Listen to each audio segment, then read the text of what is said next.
Hello everyone, कैसे हैं आप सब लोग। आप सभी लोगों की नई वीडियो। हेलो एवरीवन, कैसे हैं आप सब लोग। आज हम बात करने वाले प्रिंसिपल ऑफ इन्फेक्शन कंट्रोल, या हम सीधा सीधे बोलो कि हम हॉस्पिटल के अंदर इन्फेक्शन को कैसे कंट्रोल कर सकते हैं। तो इस वीडियो के अंदर आप क्या सीखने वाले हैं, सबसे पहले हम बताएंगे कि भाई जो स्टैंडर्ड प्रिकॉशंस क्या होते हैं सभी पेशेंट के लिए। सेकंड होता है ट्रांसमिशन बेस्ड प्रिकॉशन। थर्ड होता है एसेप्टिक टेक्निक। फोर होता है cleaning, disinfection and sterilization. Number 5 biomedical waste management क्या होता है, कैसे हम इसको यूज करते हैं। सिक्स आइसोलेशन एंड क्वारंटीन, जो पेशेंट्स होते हैं उनका प्रोटोकॉल्स क्या है। नेक्स्ट इन्वायरमेंट हाइजीन क्या होता है। Education and training, surveillance monitoring, anti microbial steps, break down the chain in the infections. तो ये पॉइंट्स हम इस वीडियो में कवर करने वाले हैं। वीडियो थोड़ी लेंथी होगी तो एंड तक आप बने रहें। और यदि आपको कोई डाउट है आप हमें कमेंट करके भी बता सकते हैं, उसका सॉल्यूशन भी हम आपको शेयर कर देंगे, क्योंकि हमारा मेन काम है आपको इन्फॉर्मेशन प्रोवाइड करना ऑर्गेनाइजेशन के अंदर। सबसे पहले मैं बात करता हूँ स्टैंडर्ड प्रिकॉशंस का। भाई मेनली स्टैंडर्ड प्रिकॉशन का मेन रोल क्या होता है, ये आपके हॉस्पिटल के अंदर इन्फेक्शन को रिड्यूस करने का काम करता है। जिसमें सबसे पहले आता है हैंड हाइजीन। जब भी हम किसी डिपार्टमेंट में वर्क करते हैं तो हमें हैंड हाइजीन प्रोटोकॉल फॉलो करना होता है। जैसे कि सबसे पहले बिफोर आफ्टर पेशेंट कॉन्टेक्ट, यदि हम पेशेंट के कॉन्टेक्ट में आते हैं। आफ्टर बॉडी फ्लूइड एक्सपोजर, आपने देखा यूरिन निकला उसका, या फिर उससे ब्लड निकला, या फिर उससे कोई पस निकली है, तो उस तरह से आफ्टर टचिंग इन्वायरमेंट। भाई पेशेंट के नियर बाई आप कहीं पे भी टच कर रहे हैं तो उसके बाद आपको हैंड हाइजीन प्रोटोकॉल फॉलो करना है। ठीक है। सेकंड आता है आपका यूज पीपीई किट। भाई ये पीपी किट यूज करना बहुत जरूरी है। यदि कोई भी आपके यहाँ पे इन्फेक्शन पेशेंट अवेलेबल है तो वहाँ पे इसका रीजन क्या होता है कि भाई आपको पता, एक पेशेंट से जो इन्फेक्शन दूसरे पेशेंट के पास जाता है वो आपके किसी न किसी स्टाफ के थ्रू जाता है, डायरेक्टली नहीं जाता। तो ये आपका सोर्स है। यदि आप पीपी किट में, जैसे आपकी पीपी किट में आता क्या है, उसमें आता है आपका gloves, gown, mask and I protection. ठीक है। सबसे ज्यादा यहाँ पे एक चीज पूछी जाती है, what is the full form of PP. जो पीपी की फुल फॉर्म होती है उसे बोलते हैं पर्सनल प्रोटेक्टिव इक्विपमेंट्स।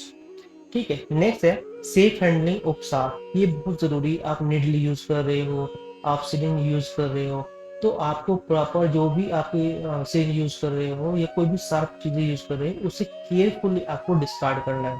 ठीक है। नेक्स्ट आता है रिस्पिरेटरी हाइजीन। ये वो जो आपने देखा, कभी कभी कुछ पेशेंट ऐसे आपके ऑर्गेनाइजेशन में एडमिट होते हैं जिनको कफ की प्रॉब्लम रहती है। ठीक है, सीजिंग बहुत ज्यादा होती है, तो उन्हें भी आप क्या करा सकते हो, उन्हें भी मास्क दे सकते हो, जिससे कि उसके स्पुटम के थ्रू या उसके ड्रॉपलेट के थ्रू इन्फेक्शन मूवेबल ना हो ऑर्गेनाइजेशन के अंदर। अभी उसके बारे में भी हम बताने वाले हैं। Next next safe injection practice, ये बहुत जरूरी है। सबसे पहले आपको सिंगल हैंड यूज होनी चाहिए, उसके बाद सिंगल यूज वायल, एक ही वायल यूज होनी चाहिए। उसके बाद में जो भी आपके पास सिरिंज है वो स्टाइल होनी चाहिए, नॉन स्टाइल सिरिंज यहाँ पे यूज नहीं हो सकती। उसके बाद इन्वायरमेंटल क्लीनिंग सरफेस डिसइंफेक्शन। भाई ऑर्गेनाइजेशन के अंदर इन्फेक्शन कंट्रोल करने के लिए आपको क्लीनिंग प्रोटोकॉल फॉलो करना बहुत जरूरी है। तो यदि ये पैरामीटर्स आप ऑर्गेनाइजेशन में फॉलो करते हैं तो 100% आप इन्फेक्शन को रिड्यूस कर सकते हो। क्योंकि इस वीडियो के अंदर हमारा मेन पर्पज ये है कि हॉस्पिटल के अंदर आप इन्फेक्शन को कैसे रिड्यूस करो, क्योंकि आप as a infection control nurse work कर रही हो। तो आपका मेन मोटो भी रहता है कि आप अपने हॉस्पिटल के अंदर इन्फेक्शन को कम से कम फैलने दें। नेक्स्ट आता है ट्रांसमिशन बेस्ड प्रिकॉशंस। अभी हम बात कर रहे थे कुछ जो किसी भी ऑर्गेनाइजेशन के अंदर जो आपका इन्फेक्शन ट्रांसमिटेड होता है वो डॉक्टर के थ्रू होता है, सेकंड नर्स के थ्रू होता है, थर्ड आपके स्टाफ यानी आपका जीडी हो गया, या फिर आपका हाउस कीपिंग स्टाफ हो गया। इसके थ्रू क्या होता है, एक पेशेंट से दूसरे पेशेंट को जाता है। ये तीन टाइप से क्या होता है, ट्रांसमिटेड होता है। सबसे पहले होता है आपका कॉन्टैक्ट प्रिकॉशंस, सेकंड होता है ड्रॉपलेट प्रिकॉशन, थर्ड होता है एयरबोर्न प्रिकॉशन। अब जो कॉन्टैक्ट प्रिकॉशन का मतलब क्या होता है कि यार सपोज करो किसी पेशेंट को कोई ना कोई डिजीज हो रखी है। ठीक है। जैसे उसको मार्च से हो रखा है, जैसे कोविड वाले आपने देखा होगा, उससे हो रखा है। तो उसके बाद जब आप उसे टच करते हो, टच करने के बाद में यदि आप हैंड हाइजीन प्रोटोकॉल फॉलो नहीं करते तो उस सिचुएशन में पूरा क्या कि जो भी वो बैक्टीरिया है वो एक प्लेस से दूसरे प्लेस पे जाना शुरू हो जाएगा। भाई मूवेबल उसको किस, उसे कोई ना कोई बेस चाहिएगा एक जगह से दूसरी जगह जाने के लिए। ठीक है। उसके बाद ड्रॉपलेट, मैंने अभी बताया था, यदि किसी पेशेंट को इन्फेक्शन हो रखा है, इन्फ्लुएंजा हो रखा है, मम्स है, आपने देखा कि वो क्या करते हैं, वो किसी से बात करता है, बात करते या उसे सीजिंग हो रही है या उसे कफ हो रही है, उस सिचुएशन में क्या होता है, उसका स्पुटम ना मूव करता है, आपने देखा थूक बाहर निकलता है, तो उसके थ्रू भी इन्फेक्शन फैल सकता है। उसके बाद है ना airborne precaution.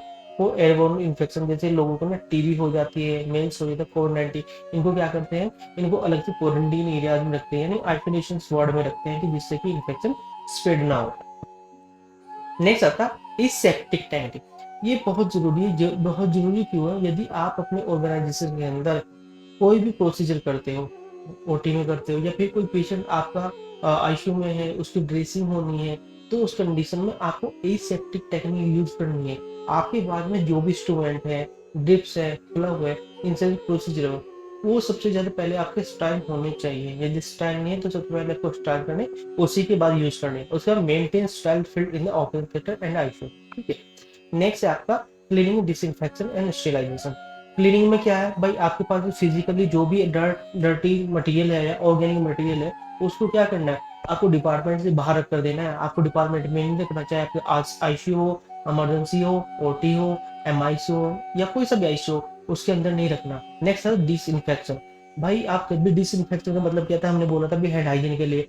Hand hygiene protocol follow करने के लिए आपके पास में कोई ना कोई डिसइंफेक्शन से होना चाहिए, तभी तो आप कर पाओगे। उसमें आपके कौन कौन से केमिकल आते हैं, जैसे सपोज आपने देखा होगा हैंड हाइजीन के लिए हम क्या करते हैं, हम एल्कोहल यूज करते हैं।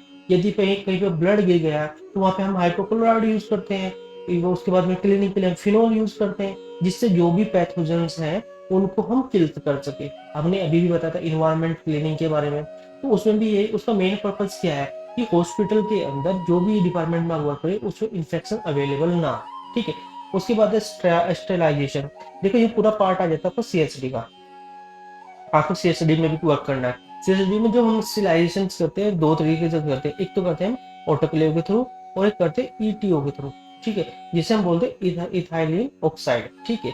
इसके थ्रू हम क्या करते हैं, जितने भी हमारे पास इक्विपमेंट आते हैं उसको हम स्लाइस करने का काम करते हैं। स्लाइस का मतलब क्या होता है कि भाई आपके पास में कोई भी प्रोडक्ट आया या कोई भी इक्विपमेंट आया, उसके ऊपर जो भी बैक्टीरिया अवेलेबल है उसको किल करने का जो प्रोसेस होता है वो स्टेलाइजेशन प्रोसेस होता है। उसके बाद क्या है, उसमें जितने भी माइक्रो ऑर्गेनिज्म होते हैं बैठे, वो सब किल हो जाते हैं।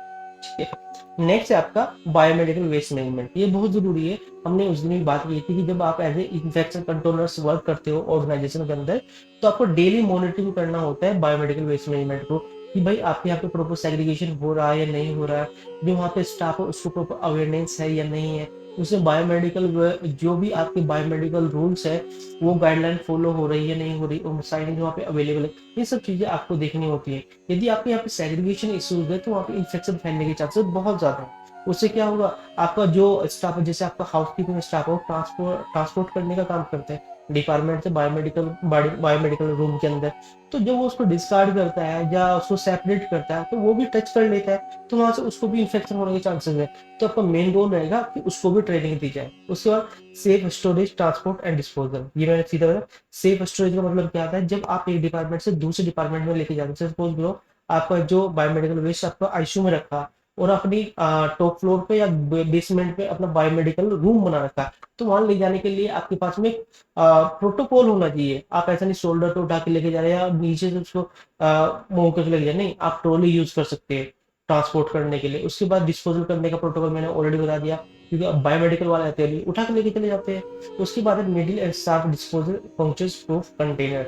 अब दूसरा जितनी भी आपकी निडल है, शार्प है, वो आपकी कंटेनर में होने चाहिए, जो पंक्चर प्रूफ कंटेनर होता है वो। और दूसरा उसके ऊपर लेबलिंग भी होनी चाहिए। नेक्स्ट है हमारा आइसोलेशन एंड क्वारंटीन। अब आपको पता है कुछ पेशेंट्स ऐसे आते हैं जिनको कोई ना कोई डिजीज, जैसे टीबी का पेशेंट हो गया। अब टीबी का पेशेंट आपके डिपार्टमेंट में आ गया, आप क्या करोगे, उसे तो आइसोलेशन रूम में रखो। क्यों भाई, वहाँ पे जो आइसोलेशन रूम होते हैं, जिसे आपका एचडी होगा, वहाँ पे क्या आपका नेगेटिव प्रेशर होता है, उससे क्या होता है बैक्टीरिया मूवेबल नहीं हो पाता। ठीक है। क्वारंटीन का मतलब क्या होता है कि हम उस पेशेंट को, जैसे एचआईवी का पेशेंट हो गया, हम उसे कंबाइन नहीं रखते, उसको सेपरेट रखते हैं, ट्रीटमेंट भी वहीं पे देते हैं, क्योंकि उसके लिए हमें प्रॉपर गाइडलाइन फॉलो करनी होती है। अगर हम ऐसा नहीं करेंगे तो हम इन्फेक्शन को और फैला देंगे। तो इसको भी मॉनिटर करने का जो मेन काम होता है वो इन्फेक्शन कंट्रोल नर्स का ही होता है। नेक्स्ट आता इन्वायरमेंटल हाइजीन। इसमें क्या होता है भाई, हमने ऑलरेडी आपको बताया कि जो भी आपका आईसीयू होगा, ओटी होगा, वार्ड होगा, उसकी प्रॉपर रेगुलर क्लीनिंग होनी चाहिए। उसके लिए आपके पास में शेड्यूल भी होना चाहिए, आपके पास चेकलिस्ट भी होनी चाहिए, आप कौन कौन से केमिकल्स यूज कर रहे हैं उसके लिए एमएसडीएस भी होना चाहिए। ये सब चीजें आपके पास अवेलेबल होनी चाहिए, क्योंकि यदि आपके पास डीप क्लीनिंग का प्रोटोकॉल ही नहीं है तो आप क्या कर पाओगे, कुछ नहीं कर पाओगे। तो वो पता होना चाहिए। Use of hospital bed disinfection, भाई आपके मोस्टली क्या डिसइंफेक्शन तो आपको ऑलरेडी यूज करने करने। Have system monitoring for the air quality, अब यदि आप एयर क्वालिटी को अच्छा रखना चाहते हैं, जो आपका हेल्थ सिस्टम है वो अच्छे से वर्क करना चाहिए। दूसरा, आप चाहते हो कि आप ये देखना चाहते हो कि डिपार्टमेंट के अंदर कोई बैक्टीरिया ग्रो हो रहा है या नहीं हो रहा, तो उसमें आप क्या करते हैं, एयर सैंपलिंग करते हैं। एयर सैंपलिंग के बारे में मैं तब बताऊंगा जब हम कल्चर के बारे में और फूमिगेशन के बारे में बात करें। नेक्स्ट आपका एजुकेशन ट्रेनिंग, ये बहुत इंपॉर्टेंट पार्ट है यदि आप अपने ऑर्गेनाइजेशन के अंदर इन्फेक्शन को कंट्रोल करना चाहते हो। जब एज ए नर्सिंग जब आप as a infection control nurse किसी भी ऑर्गेनाइजेशन में वर्क करोगे, तो आपका जो मेन फोकस होना चाहिए वो ट्रेनिंग के ऊपर होना चाहिए। उससे होगा क्या, यदि आपकी अब्सेंस में भी किसी तरह के कोई पेशेंट आते हैं, एक्सपिल हो गया है या फ्लूइड गिर गया है, या फिर कोई पेशेंट को जो हॉस्पिटल एक्वायर इन्फेक्शन हो गया यानी यूटीआई हो क्लैप्सी हो गया, तो स्टाफ को तो नॉलेज होनी चाहिए उस कंडीशन में उनको किसको इन्फॉर्म करनी है, प्रोटोकॉल क्या फॉलो करना है, उस तरह। उसके बाद में इन्फेक्शन को हम कैसे रिड्यूस कर सकते हैं, जैसे सीडीसी गाइडलाइन होती है, डब्ल्यूएचओ गाइडलाइन मैंने बताई थी, आईसीएमआर की गाइडलाइन होती है और एनईएमएच की गाइडलाइन। आप इसे क्या करना, आप इसको डिस्प्ले कर सकते हो, अपने काउंटर पे भी कर सकते हो, नर्सिंग काउंटर वहाँ पे भी डिस्प्ले कर सकते हो, जिससे कि जो भी नर्सिंग स्टाफ वहाँ पे अवेलेबल है वो उसको देखे, उसके माइंड में क्लिक हो जाए, हाँ भाई इस पेशेंट के लिए मुझे ये काम करना। देखो हम पोस्टर जो लगाते हैं, जो हम साइनेज डिस्प्ले करते हैं, उसका मतलब क्या होता है, वो हमारा रेगुलर वर्क होता है और स्टाफ को उसकी नॉलेज होनी चाहिए। कि उनके पास इतना टाइम नहीं रहता वो बैठ के क्लास लेंगे या फिर वो बैठ के पढ़ेंगे, क्योंकि उनको तो पेशेंट देखना, पेशेंट केयर करना उनका मेन वर्क है। तो यदि वो फ्री होते हैं तो वॉल पे जो भी नोटिस बोर्ड पे आपके कोई भी डिस्प्ले हो उसको जरूर देखते हैं। ठीक है, नेक्स्ट चलते हैं सर्विलेंस एंड मॉनिटरिंग। ये बहुत जरूरी है। जब भी जब हम सर्विलेंस के बारे में बताएंगे या फिर केयर बंडल ट्रैकिंग के बारे में बताएंगे, तो जब आप केयर बंडल यूज करते हैं वो आप वेब एसएसआई 40 बीएसआई और हैंड हाइजीन के लिए यूज करते हैं, तो उसको कैसे यूज करना है वो हम बताएंगे। यहाँ पे क्या, यदि आप इन पैरामीटर्स को फॉलो करते हो इनके, तो आप क्या कर सकते हैं, इन्फेक्शन की जो चेन है उसको ब्रेक डाउन कर सकते हो, क्योंकि आपका मॉनिटरिंग प्रोटोकॉल बहुत अच्छा हो जाएगा। और यहाँ पे मैं आने वाली वीडियो में यहाँ पे जो भी केपीआई है यानी की परफॉर्मेंस इंडिकेटर, या हम इसे क्वालिटी इंडिकेटर भी बोलते हैं, क्वालिटी इंडिकेटर भी बोलते हैं, उसके बारे में भी मैं अच्छे से एक्सप्लेन करूंगा। नेक्स्ट हमारा report infection to infection control committee. यदि आपके हॉस्पिटल के अंदर कोई भी इन्फेक्शन स्प्रेड हुआ है, जो आपकी इन्फेक्शन कंट्रोल कमेटी होती है उसको इन्फॉर्म करना बहुत जरूरी है। और आपको यदि कोई इंसिडेंट हुआ है तो आपको इंसिडेंट रिपोर्टिंग भी करनी आनी चाहिए। इससे क्या हुआ कि फ्यूचर में वो प्रॉब्लम दोबारा से नहीं होगी। Next, analysis trend of for the preventive actions. Next है हमारा एंटी माइक्रोबल स्टेप्स। इसमें क्या करना है भाई, देखो आपको जितने भी अननेसेसरी आपकी एंटीबायोटिक यूज हो रही है ना, उसको कम कर देना है। ऐसा नहीं है मैंने कि पेशेंट को रिक्वायरमेंट भी नहीं है एंटीबायोटिक की, लेकिन तब भी यूज किया गया। आपका मेन काम है यदि किसी पेशेंट को एंटीबायोटिक की रिक्वायरमेंट नहीं है तो उसको कम करा देना। उसके बाद में जो भी आपकी एंटीबायोटिक पेशेंट को दी जा रही है उसकी आप रेगुलर उसकी आपको ऑडिट करनी है। आप डेली बेसिस पे कर सकते हैं, आप वीकली कर सकते हो और मंथली कर सकते हो। ये डिपेंड करता है आपकी एसओपी के ऊपर कि आपने अपनी एसओपी में किस बार इसके बारे में क्या लिखा हुआ कि आप वीकली करोगे या क्वार्टरली करोगे या मंथली करोगे। ठीक है, promote sensitive based prescriptions. Next आता है breaking the chain of infection. यहाँ पे कुछ मेन पॉइंट्स क्या है, यदि आप जो इन्फेक्शन कंट्रोल करना चाहते हो इन्फेक्शन को ऑर्गेनाइजेशन के अंदर, तो आपको एक चेन यूज करनी होती है। सबसे पहले आता है एजेंट। मैंने ऑलरेडी बताया जो पैथोजन होते हैं, माइक्रो ऑर्गेनिज्म होते हैं, आपका मेन काम है उनको डिस्ट्रॉय करना। डिस्ट्रॉय करने के लिए आपको क्या करना पड़ेगा, प्रॉपर क्लीनिंग करनी पड़ेगी, लोगों में अवेयरनेस फैलानी पड़ेगी। उसके बाद स्टेरिलाइजेशन प्रोसेस को स्ट्रॉन्ग करना पड़ेगा। कम से कम आपको एंटीबायोटिक यूज करनी पड़ेगी। इससे क्या होगा, इससे पेशेंट्स के रिकवरी चांसेस भी बढ़ जाएंगे, दूसरा इन्फेक्शन भी नहीं फैलेगा। नेक्स्ट डिजोर, इसमें क्या होता है, आपका जो इन्वायरमेंट होता है वो प्रॉपर क्लीन होना चाहिए। आपके पास में जो वाटर है पीने का वो साफ होना चाहिए। ठीक है, ऐसा नहीं उसमें आपने आपके जो बैक्टीरिया ग्रो कर रहे हैं और डर्टी, ऐसा नहीं होता, क्लीन होना चाहिए। क्योंकि अभी हम जो बताएंगे ये क्लीनिंग प्रोटोकॉल क्या है, जो भी आपके वाटर टैंक है वो नेक्स्ट टाइम बताएंगे। उसके बाद पेस्ट कंट्रोल, ये भी बहुत जरूरी है कि भाई आप पेस्ट कंट्रोल हम इसलिए कराते हैं कि आपके ऑर्गेनाइजेशन के अंदर मल्टीपल माइक्रो ऑर्गेनिज्म ग्रो करते हैं। आपने देखा होगा सर्दियों में बहुत ज्यादा निकलते हैं, तो वो आपके हॉस्पिटल के अंदर ना इकट्ठा हो जाए, उनको मारने के लिए हम पेस्ट कंट्रोल प्रोसेस कराते हैं।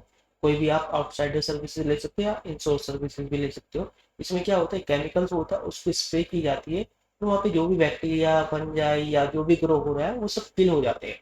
Okay. Portal of exit use mask cover wound. अब यदि कोई पेशेंट आपके हॉस्पिटल में जा रहा है तो प्रॉपर उसको मास्क यूज करना बहुत जरूरी है।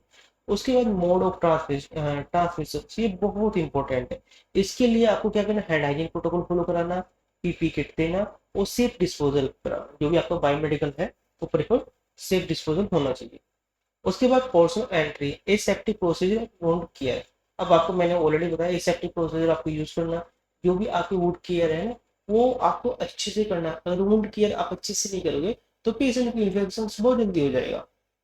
फिर सस्पेक्टेबल स्पोर्ट्स या इम्यूनाइजेशन, न्यूट्रिशन एंड प्रोफिलैक्सिस, ये कुछ चीजें थी यदि आप ऑर्गेनाइजेशन के अंदर इन्फेक्शन को कंट्रोल करना चाहते हैं। तो वीडियो अच्छी लगी तो लाइक करें और अपने दोस्तों के साथ शेयर भी करें, जो वो भी इसका बेनिफिट उठा पाए। आज के लिए इतना ही, धन्यवाद।